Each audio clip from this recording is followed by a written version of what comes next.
The idea is we have a wonderful space and we have wonderful people. And what if we have the conversations that we want to have, the conversations that are required to be able to steer the world? This is vision. Can we agree or come up with good candidates for stories and visions for the world post singularity, post radical sense? Yeah. Our first lecture was last week, last Saturday. My friend David came in, and he used to be a tech founder, and he has been doing his version of this quest where he's trying to find a line of work in groundedness, and he's working with homeless people right now. And I thought that was a nice microcosm of the quest that we might be on this summer. Second lecture is this. It's this movie screening with Jake. I think Davey might be looking for some kind of book, and Jake might be looking for something like the truth. The movie is about meditation, psychedelics, and the neuroscience behind them that sort of unites them. And so it's very much about our perceptual apparatus. And so, I don't know, it feels important to have a sense of how that works to answer like the question of how do you go about telling what's true and aiming the world, like we said. I see the question of the last summer as pulling in every thread from every like important subject matter, because also the question is like how do we like aim humanity, right? How we find a story that or a set of stories that we can agree on that steers the world for us, and you know, how do you begin to decide, what do you value, what is the good, what does it mean, how do you pursue truth, and studying your perceptual apparatus, I guess is how you begin to answer how you pursue truth. Yeah, right. Yeah. So here we are. Nice. Yeah. I wrote down a bunch of questions, but just to start, I guess I want to hear a little about this. Like, how did you get started on this? Like, let's look back on the story. What was your quest to start? So, I don't know if you introduced it that way or people saw it. Right. So the film was commissioned by the Waking Up meditation app, but the context of that was a little bit random. I think Sam had at some point seen something else that I'd done, and the app reached out to me, but then my then neighbor at the time also happened to work with the app, which I didn't know after they reached out to me. And then I'm like, okay, I have various students here and a lot of interest in familiar subject matter. Maybe I'll pitch them on something and it'll work, if they were in sort of a mood of soliciting relevant work from creators. And then looking for psychedelics on No. There was no, like, it wasn't like they're like, please pitch us on this. Right. It was like, oh, I've just met these people, and I know they're vaguely here's an idea. Market, hey, can I make this? And then the initial version of the pitch was much more like, I think you've seen Center of Yourself, the Adam Curtis documentary. It's sort of like oh yes, we watched that together. It's terrific. It's amazing. And it is more similar to like past things that I've made. And the guy who was working as head of growth at Waking Up at that point loved that movie, and he's like, maybe we'll do a sort of psychohistory of the self in that vein with a kind of mystic punchline. And so I initially pitched something like that. Yeah. That is a really interesting story to tell. It would have been like hard to like tie into a marketing angle for the app or something like that, and not something that they likely would have funded in the end. But then at the same time, I knew Shamil Chandari, who's in the film. I knew he knew the other researchers in that field, and he and I were having a bunch of conversations about free energy principle, predictive processing, and like Dharma type questions. And then I sort of saw a through line where psychedelics are kind of hooked to deliver both the scientific material in a way that people would be naturally engaged with, and the sort of meditation relevant angle the app would care about. So. Yeah, and it's so hard to, I want to give you props publicly, I want to give them privately. It's so hard to explain the free energy principle to any degree of satisfaction and mechanism. And I'm not sure if you're satisfied with the reads from which you explain it, but I think it's the best visual explanation that I've seen. Thank you. Yeah. Thank you. Like no free energy principle diehard person is going to watch this and be like, yes, that satisfies exactly what for, but it does give the right, like, it gives a set of intuitions that I might tend to see elsewhere. So people tend to focus on the formalism without, like, for me, one of the core idea of the free energy principle, one of the core ideas is that there's an apparent trade-off between the need to model the world that sort of infinitely outstrips you in complexity and need to maintain upper bound on your internal entropy. And so like the former imperative would incentivize you to keep bringing more and more stuff in, and the latter imperative would incentivize you to not let anything in, and that's the sort of dance. And that like, I just try to like give that intuition and then like hang that on like various pegs of like mythological motifs and experiences that people might have had and so forth that help it carry through without being so untechnical as to offend every scientist. Right? I want to open this up to questions. Very same one. One last point that I wanted to get to. So the free energy principle highlights this duality between changing the world versus changing yourself, right? And you kind of tie this into psychedelics and the hero's journey. And in psychedelics, it's like, you relax strong beliefs under psychedelics, and so you can gain neuroplasticity. You have the full understanding of what neuroplasticity is. Sure. And then the hero's journey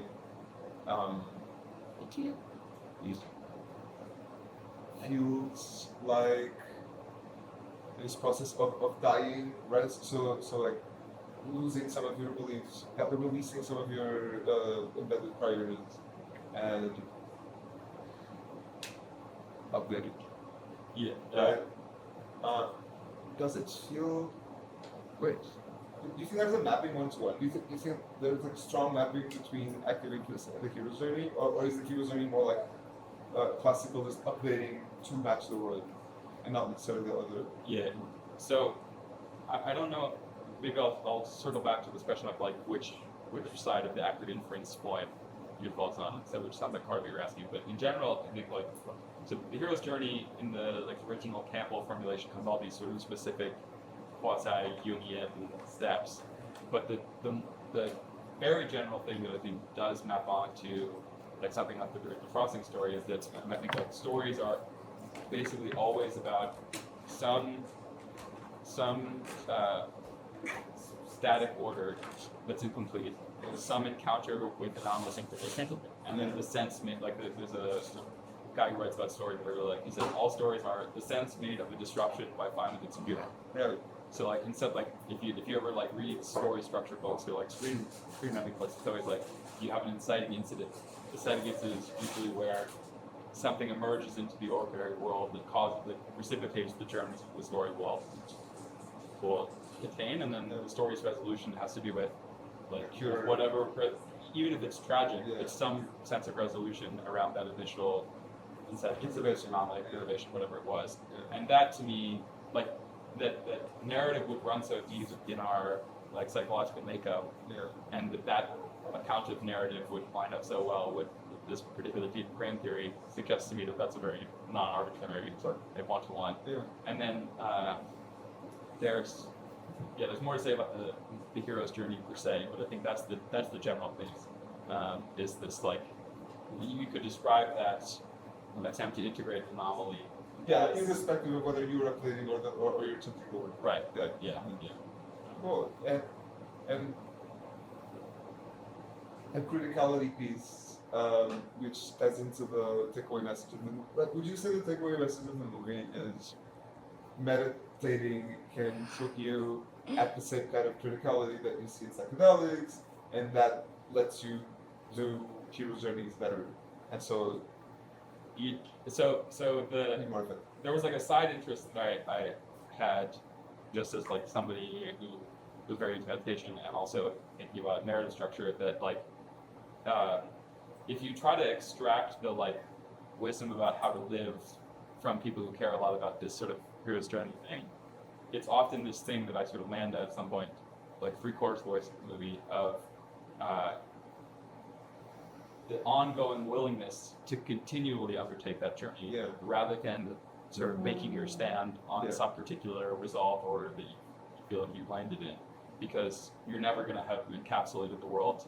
This is very sort of free energy principle shape, but like you're never going to have encapsulated the world. So the kind of real ethic is this, and it's like throwing yourself open to the world in willingness to ongoingly be the hero, die, and be reborn, and so forth. And the thing that was intriguing to me is if you think about like the mental move you have to do to not cling to some particular identity, but be willing to continually risk your identity in the name of heroism, and which is like this willingness to die and be reborn, and the sort of mythological way that the Awakening Project is cast, which is getting off the wheel of death and rebirth. Right. Those two things seem non-arbitrarily similar to me, because to whatever extent you're identified with some bound, finite, particular identity, to that extent you will be less willing to risk that identity in the service of heroism coupled with that. Does that make sense? It does. I want to point out that there's a parallel and there's a potentially confusing detail, which is that they're both wheels. Like there's a hero's journey and there's a wheel of life. But they're not. They don't map to each other because the hero's journey represents like the letting go of the the willingness of it, right? Which in a wheel would be getting out. Yeah, although often people also say the center of the wheel, samsara, is the. So it's like you talk about getting off, or like you look at the center, there's often a Buddha in the center, which is you found this sort of like still point of the eternal world where like in some sense there's ongoing transformation. Right.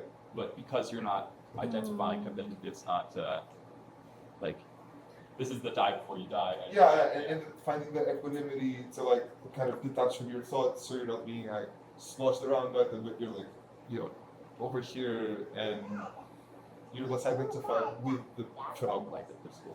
Yeah, they're like I don't know how many like sort of meditator nitpickers there would be. I feel like there's something kind of partial about that like remove stance that has its own problems, but that's definitely the parallel I want to keep. Like, Okay, yeah.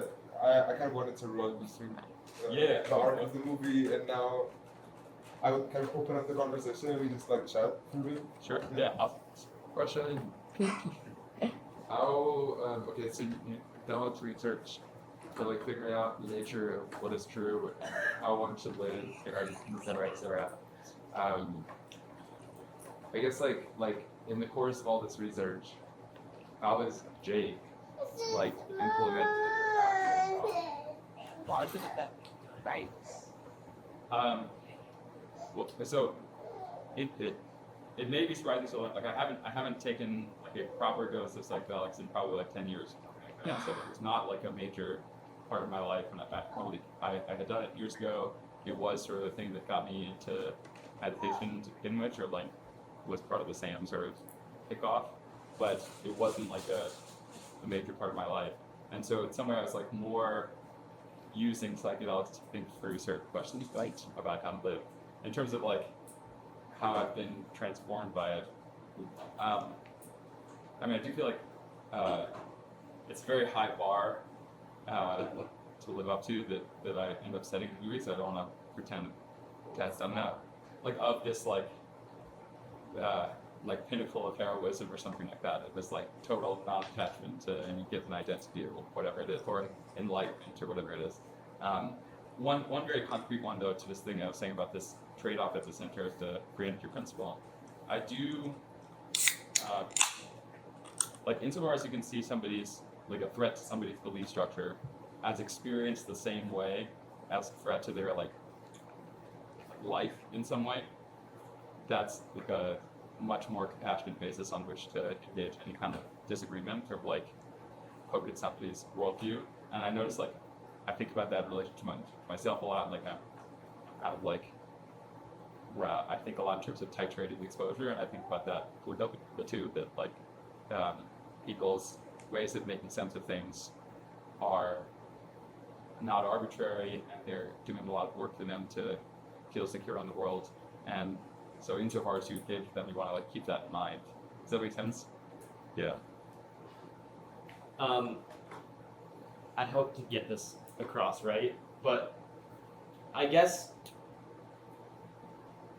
this, in the nature of making a movie like this, which is like there is this critical point by which you can kind of reject non-totalizing views, find freedom, and then use Reject totalizing views. reject totalizing views. Sorry, to find a non-totalizing view, like find a place of freedom, and from that position of freedom, like strategize. You know, like go on top of the mountain and look down and like reform, and then kind of rebuild, and then use that new like whatever structures that you made, you can now use those. So you can kind of use your own position as a tool. You know, your own seeing or your own awareness as a kind of tool.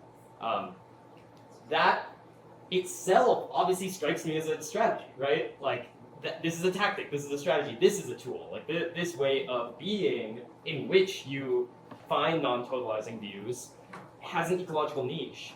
And there must be ecological niches for totalizing perspectives that would never consider visiting this place, because to visit this place at all would destroy their ability to adapt to that ecology. And I'm curious, like, where you found that tension, right? Like, did you? I don't know. You know, there's a classic like look at judge the world by its fruits. So judge philosophies by the fruits that they bear, kind of philosophy. And you look at like there are kinds of projects which do not seem to be accomplished by meditators. Yeah. Probably because it moves. It's the fish. It's the fish thing, right? It's like the fish predicts, like, oh, I have gills because I'm going to be in water. It's like, oh, I have this like free perspective because I'm going to need to be adaptive or something. I don't know. Look, I want to make sure once. So like insofar as the movie's making a case for some non-totalizing stance toward ideologies or worldviews as such, you're saying, well, what does that leave out in terms of the niches in which totalizing worldviews are much more adaptive. Yeah. I don't think that's. I mean, there's a. I don't know.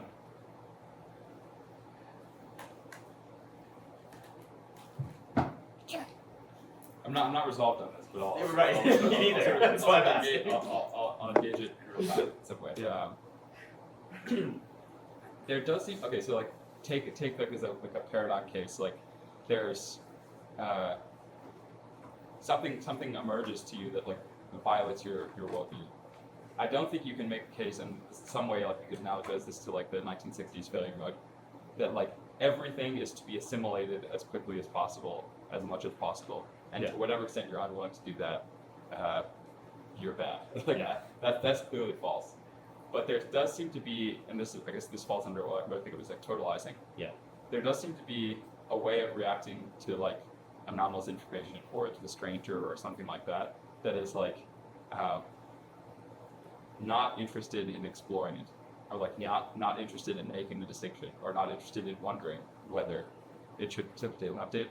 And that I feel like I can make a stronger case for across the board. I guess the question, like the research question is like, what are the limits of the critical perspective? So what are the limits of criticality? So can criticality actually take me all the way to like what it would be necessary to thrive under a totalitarian dictatorship, or would criticality fail me because like it actually can't reach that far, or some, you know, that's like and like there's a perspective that says criticality reaches the entire length, right? Like the entire point of criticality is it could allow any transformation or any metamorphosis, but actually there may be places that criticality itself can't get you to, within humans at least, maybe, I don't know. Yeah.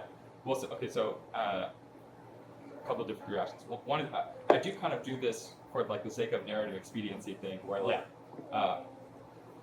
if you look at the claims about criticality per se in any of these papers that I'm citing, they're not making this like global claim about how to live on its basis. They're not making it, you know. So like I'm making that parallel. I don't think it's like far beyond what's warranted, but they would all be more conservative.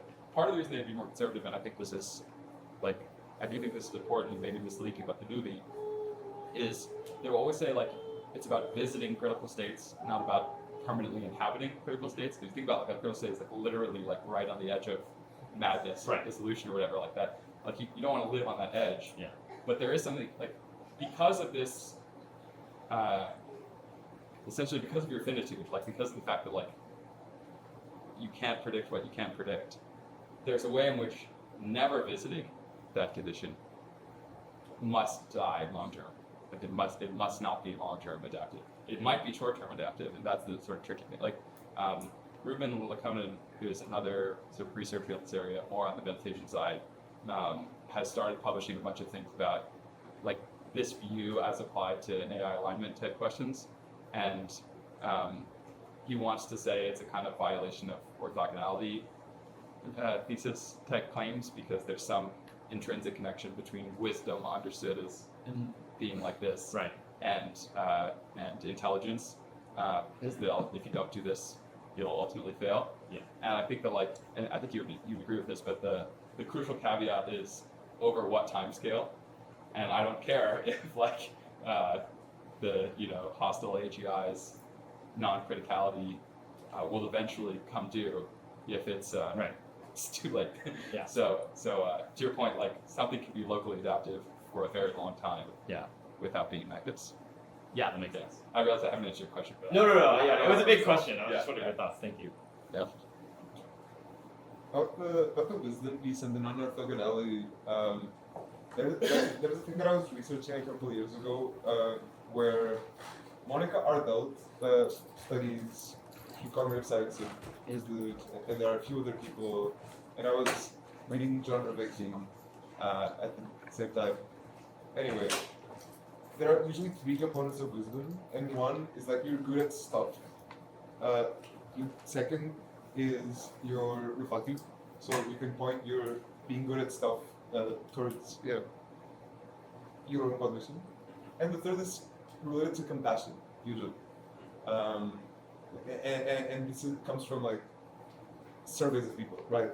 Which traits would you consider wise, or which people do you consider wise, and like what traits do they have, right? So it's kind of from observations, and it's kind of just a request for a riff, right? It's like, how come compassion shows up in the same on the same level as like metacognition and generality of cognition, right? The effectiveness, right? I have my own like attempted answer, but I wonder about.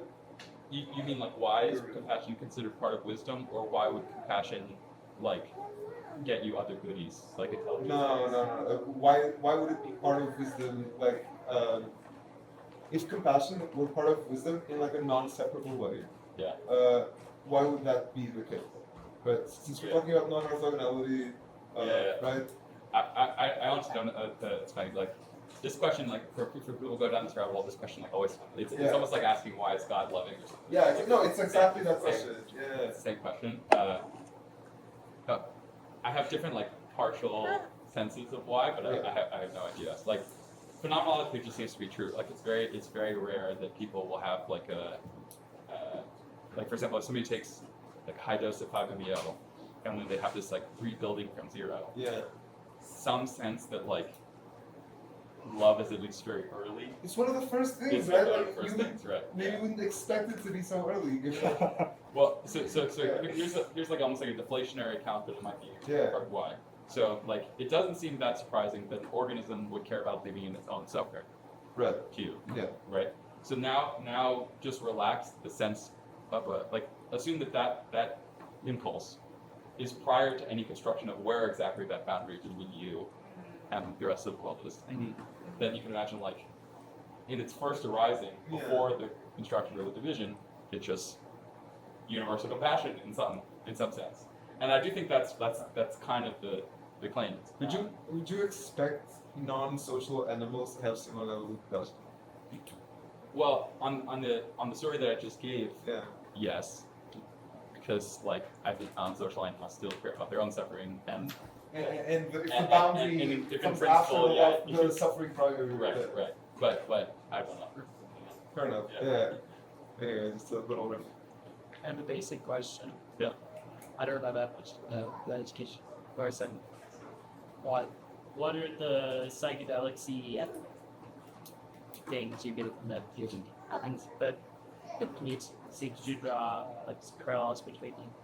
Yeah, so there are similarities and then there are differences. So like, and also like, there are ways in which psychedelics can be misleading with respect to a particular type of goal and meditation. If you want to take this like Buddhist awakening type goal, because okay, so like the similarities would be like there are certain kinds of meditation you can do, like there's voluntary retreat or something like that.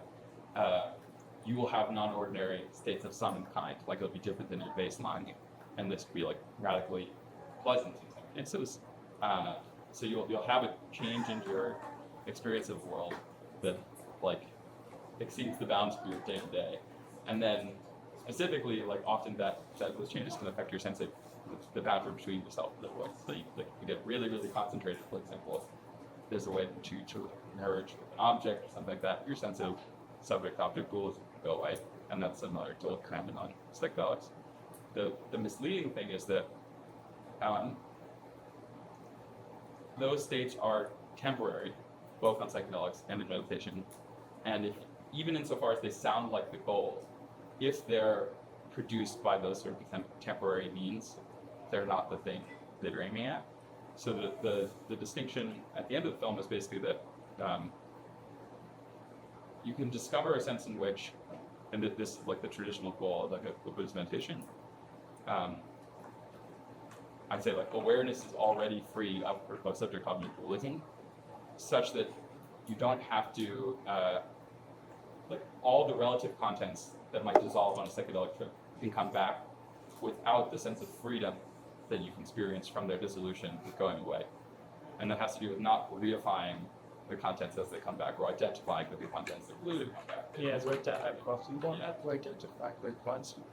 Right. So like imagine all of your sense of autobiographical memory and sense of boundaries of your body, all these things associated with your sense of self being there, but there's this like extra move of a sense of awareness seeming to share the limits of those appearances.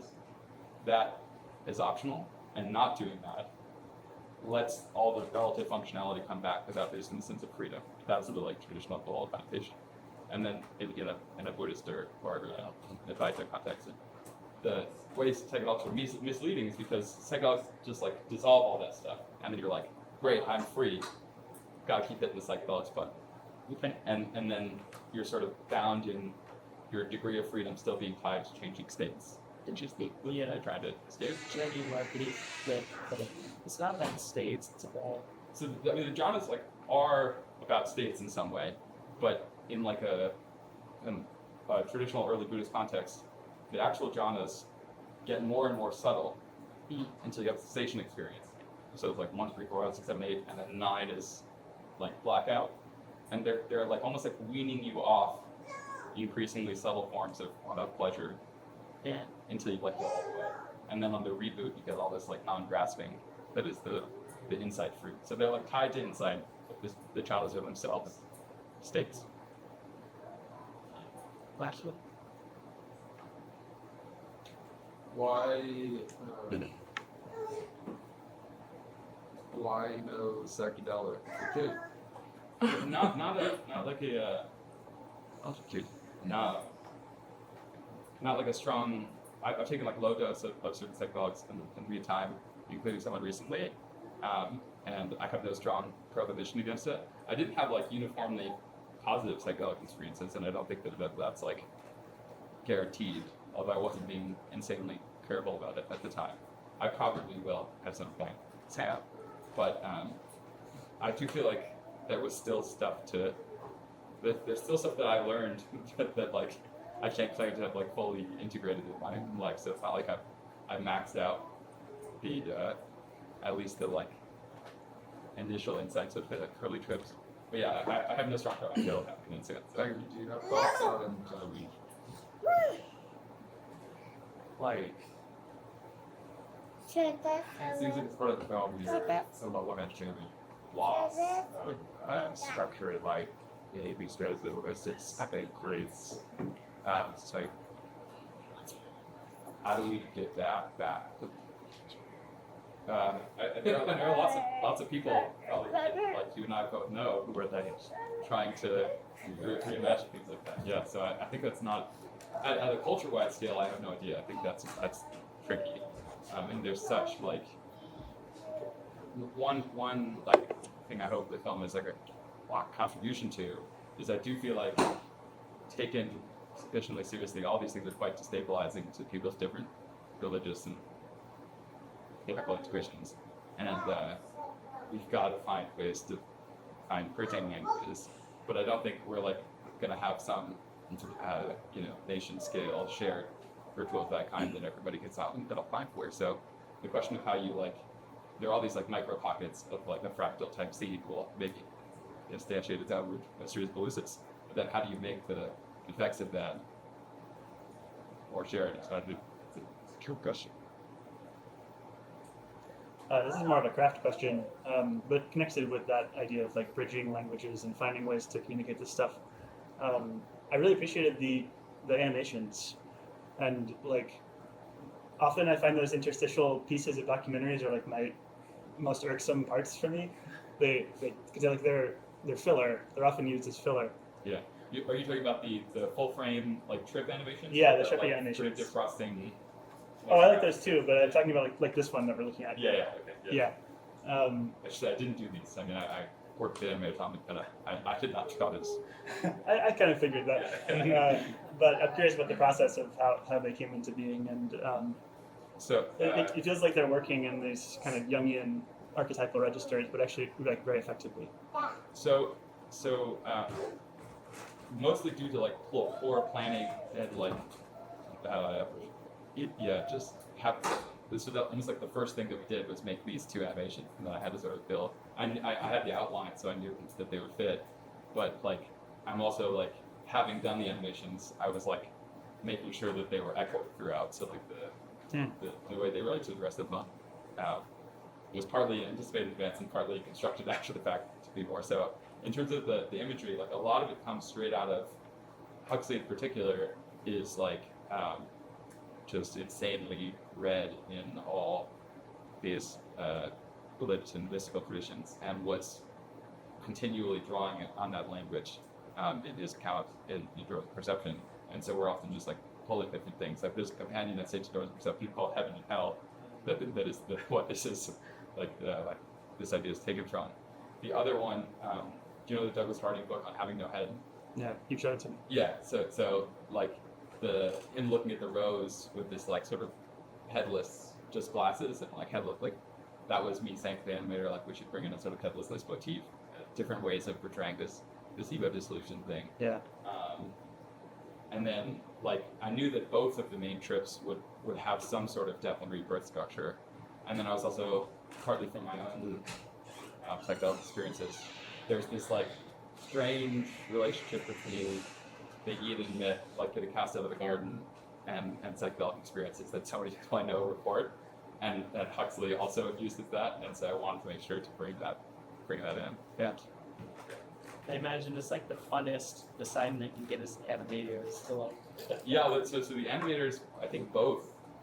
It was one guy who was the lead, but there were two guys. One was mostly focused on me to lose this one, mostly did this one.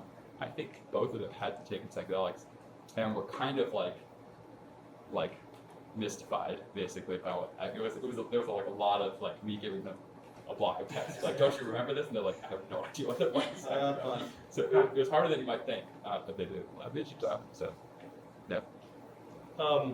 Also kind of a big question, but the existence of this movie and like your ability to create this language and the story implies, and especially since you pulled on repeated stories going back millennia, implies that there ought to be some socio-political order, like some socio-political system which could be constructed in which people understand that, let's say, achieving criticality in systems is possible. Like those systems can become more flexible. Yeah. And like this goes, and this is scale-free hierarchy, right? So it's like, that's possible within us, and it's possible within our groups, and that's possible within our cities, and that's possible within our countries. Like, I guess my point is like, because it's because like the existence of this proves that that thought is conceivable, and the people who are capable of having thoughts like this are more critical, like more plastic, and more able to achieve their goals. Why does that socio-political order not like? Why isn't it the most likely one? You know, like why isn't the socio-political order that understands these ideas already? Why aren't I already living in that world order? I guess. Well, you are kind of. So like, we have elections. Yeah. Elections are much more like the thing I'm describing here than like a dictatorship would be, right? With no peaceful transfer of power. Yeah. Like in some way, like the very existence of a peaceful transfer of power is an instance of this kind of thing. Yeah. Where you understand that like there needs to be updating without there being that devolution into violence. Yeah. So and like you can make a very reasonable case that that kind of thing. But the movie is also claiming that there's progress to be made, right? Sure, yeah, for sure. But I like, do you ever read the End of History and the Last Man? The like maligned, like he's sort of making this kind of case, like that there's like it's not arbitrary that you end up with some sort of liberal democracy type picture. There are also things that leaves out. One thing that I think and I think Fukuyama would say this now, the liberal democracy thing leaves out is like at just what rate can you impose that upon a population that hasn't arrived at those conclusions from inside? I think like people have vastly overstated that. Right.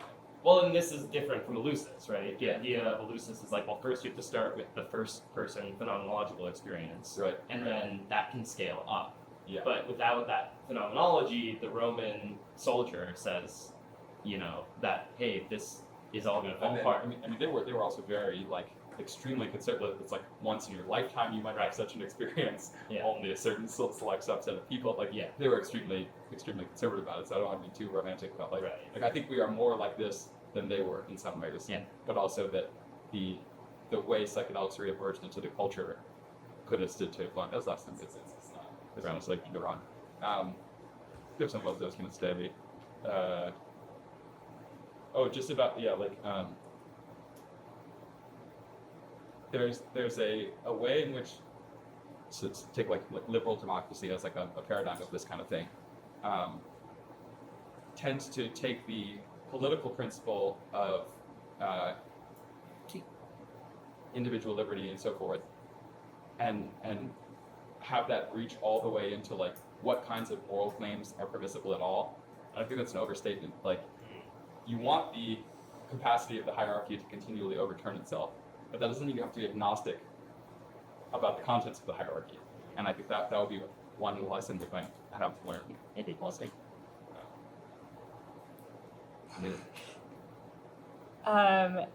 yeah, thank you for making this like amazing documentary. I'm curious, like, how are you feeling after?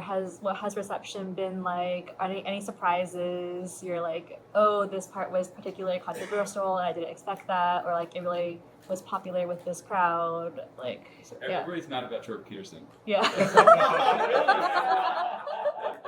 That's like the only. Jordan Peterson. He's in the movie. Like, He was like in the movie because he's conservative. It depends on the person. Like it just. But I would say that's the only. There are like three classes. Maybe like two main classes of negative feedback I've gotten. One is that the music is too loud, which I think it is. And kind of annoying. People like don't like explanatory music. And the other is the Jordan Peterson. And like, The music is man, great. lots of people are mad at Jordan Peterson. Why are people mad at Jordan Peterson? It's complicated. Like, Yeah. he like. But surely you expected On some, I don't know. I expected it this much, but I also, I was willing to like take the hit in some way because, in every case, nobody's mad at what Jordan Peterson says in the movie. Sure. And nobody's mad at even like I think Jordan would watch it and be like, you're representing me exactly as I think of myself in some way. Like I don't think like he's interviewed Robin, he's interviewed Roland Griffiths, he's interviewed Carl Friston. Like he knows the relationship with what he means to these ideas. And most of the people who are mad about it don't know that relationship. They're mad about conservative politics in various ways. And I'm willing to die on that hill, not on the hill of any particular political claim that he makes, but on the claim of like, I'm not going to cut him out of the movie if he fits for that reason.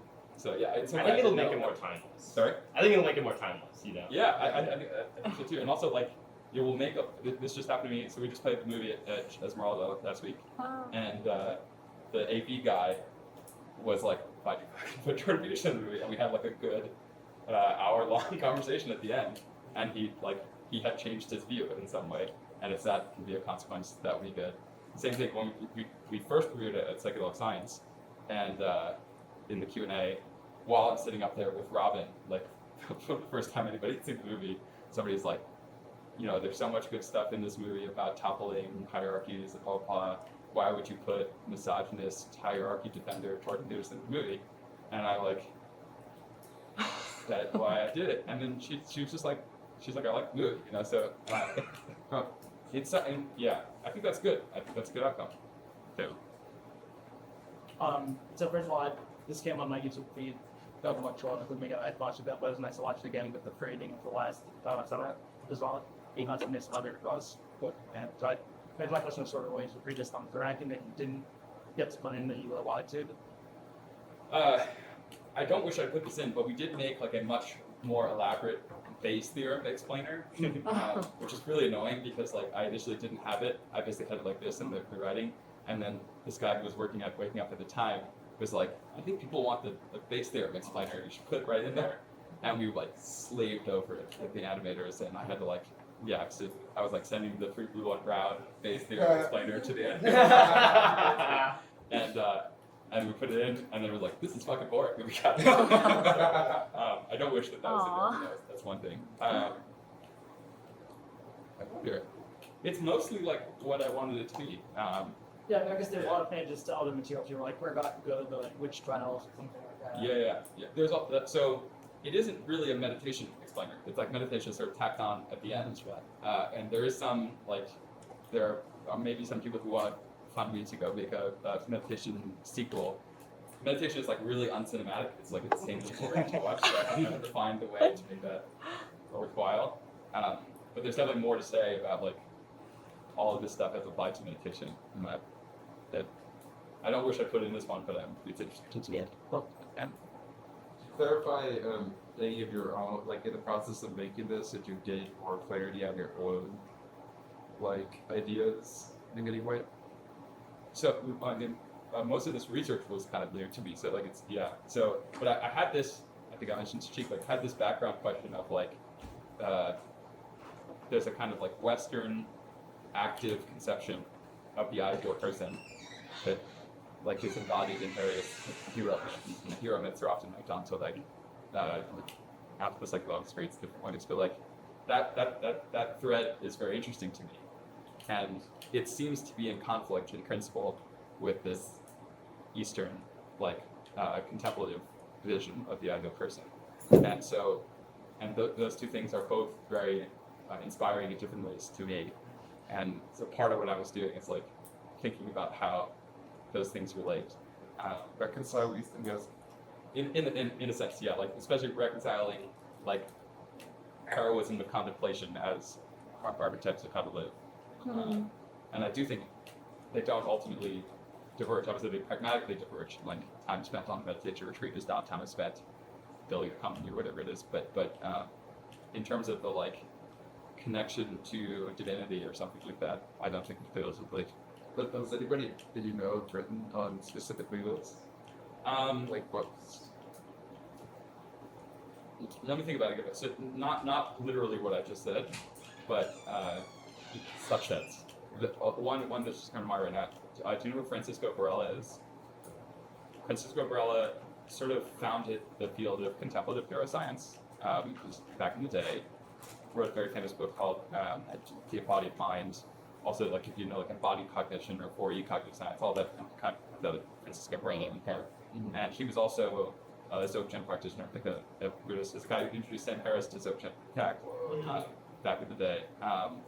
But he has a book called Ethical Know-How that's sort of like a critique of the utilitarian rationalist tradition of thinking about morality from the point of view of like morality as a kind of skill. And he's talking about how we learn procedural skills in general.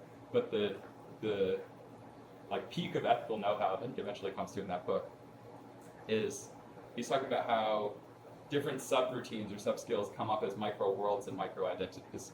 And then there are hinges in between those different micro-worlds and micro-identities, which are like things we've already learned, in which the living side of cognition emerges because some spontaneous response is called forth by the total situation. It's not merely your memory in some like big movie world. And then it says like you want to have ongoing acquaintance with the virtuality of those selves and worlds, so that in breakdown, that spontaneous response can come forth anytime you want it to, and that's he's basically trying to naturalize this Dzogchen idea of spontaneous compassionate responsiveness. So like, well, in what way awake awareness is spontaneous, is spontaneous and compassionate, but all the same cognitive science is the same stuff of this like just death and rebirth, heroism and stuff. And so anyway, it's a larger rabbit hole. Wait, you said virtual awareness of the identities and worlds and like situation dependent. I shouldn't have opened it. Okay, so we can leave it also. I'll try it in one, and if I fail, we'll move on. So part of the idea of an active cognitive science is that you don't just have, it's a bit like this, like the world is not pre-given, so you enact a world, like there are life worlds for different kinds of organisms, and you enact a world relative to the souls and different states that are. And he calls those in the book like micro worlds and micro identities. Like parts of you that have different goals. Yeah, for now, let's say yeah, something like that. Have you ever heard Heidegger talk about breakdown? No. So you're like effortlessly involved in some activity, and then it goes wrong, and then suddenly the self-consciousness and also the sense of the objectness of objects becomes manifest to you because they're not like part of the ongoing flow of your activity. So he talks about that breakdown condition as one in which like a fresh response is being called for, not into this sort of like cached micro world and micro identity. Okay. Yeah. But then to the extent that you know those worlds to be constructed as you inhabit them, those worlds that didn't used to be constructed as the castle. Yeah. Then you can like bring forth that spontaneous responsiveness to the circumstance more and more often. Yeah. Mm-hmm. And that he's basically saying the same thing as the Dirk's claim that if you like remain aware of the emptiness of phenomena as they're like sense of self arise, then you can sustain the sense of spontaneous, passionate responsiveness. So just terminology. Check if I got it. Like you have a bunch of cached heuristics for like your modes of being, and to the degree that they're adapted to the situation, you don't notice them. But if the heuristic you're using stops matching the situation you're in, then you get put into the more neuroplastic states where you're encountering the thing for the first time, and you need to develop a new heuristic. Right. Yeah. So like there's a way in which like skilled activity becomes kind of like transparent to you, and then when it fails, like imagine you're driving a car, and it's like suddenly, but all these different things that you were something that's like the appearance of anomaly, and it's tracking microcosm. But there's a habit anytime you resolve one of those breakdowns to then relate to the world that then emerges as final and not constructive. Yeah. And if you sustain awareness of its constructiveness, then you have don't. To do it more often. Which I think is the same vision. Cool. I think we're almost at time because the next is like. You guys gotta watch the next. One more question. I have another. No. Matthew. I'll stick around too. So if you want to go, you got 24 minutes until the next. Yeah. Could you describe how you think about the relationship between predictive processing and like the phenomenology of meditation? Because I feel like there's this skill that certain people have where it actually feels like they're sustaining a prediction error over a long period of time, where it's like, oh, I believe a reusable rocket company should exist. It doesn't exist. And that's like this actually a prediction error that's held until the world fits the prediction. So like, would you say that prediction errors are almost like dukkha, and then we can learn to kind of like not suffer from the prediction, or like? I don't think prediction errors are dukkha, because if they were, then I don't think the end of dukkha would be possible, or something it can't be so. Yeah. Because of your finitude, you're never going to get out of prediction error. The thing that I think I don't think this has been like well characterized in the meditation predictive processing literature. Like people sort of orbit it, but nobody wants to make the strong equivalence. But there's something about like fixed precision weighting on high-level priors that causes you to like perceive them as non-negotiable aspects of experience when nothing is non-negotiable in that sense. It's not that nothing like it's not that everything is wrong, but nothing is like immune from potential updating or something like that. You had another question about just like the way the phenomenology of meditation maps to predictive processing. So like one account is of a particular kind of meditation. So like if you're doing vipassana, and so like say you have some sense of like the concept hand, and gross, you can sort of move down the stack closer to the bare sensory data, and you get like and hold attention there of like just bare tingling.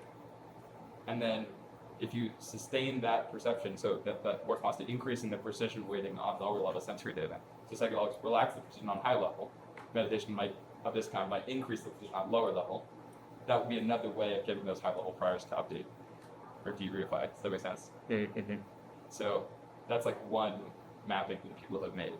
And that seems like at least somewhat true to me.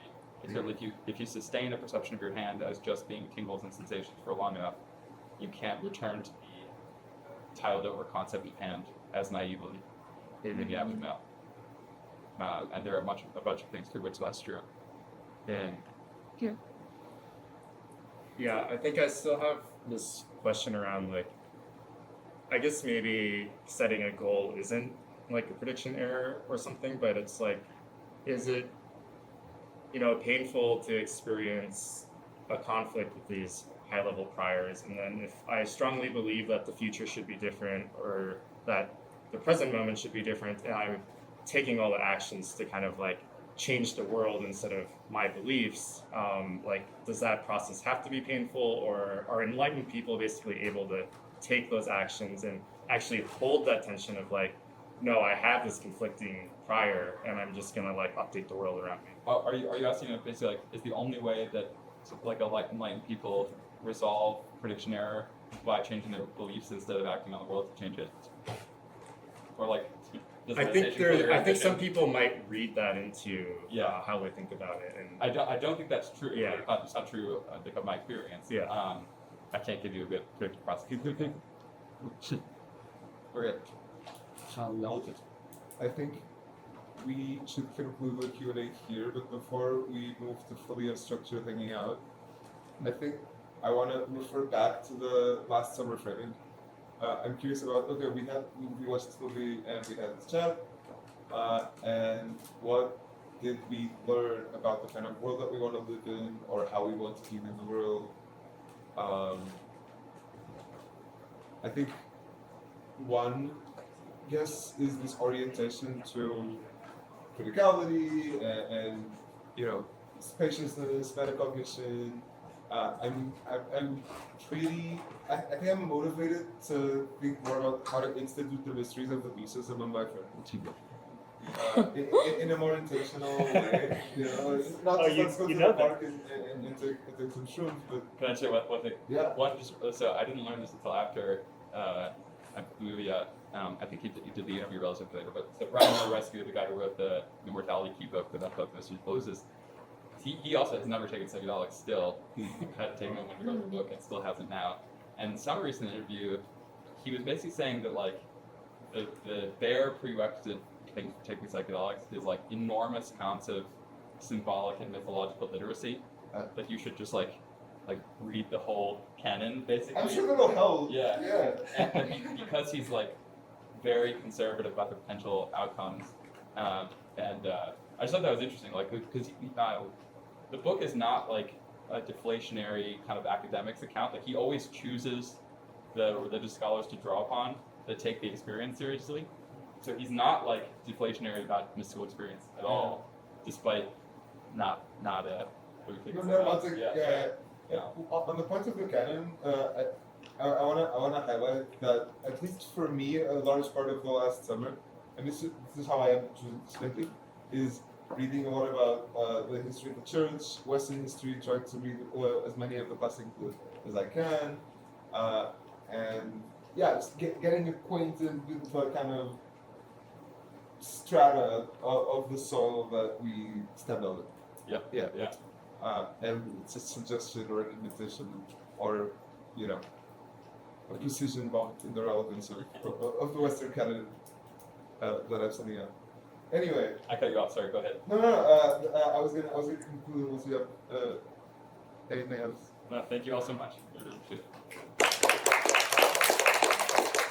check me out. The Knicks are gonna start at 8:30, and Liam is conducting a watch party. In here. Okay. Sure. Some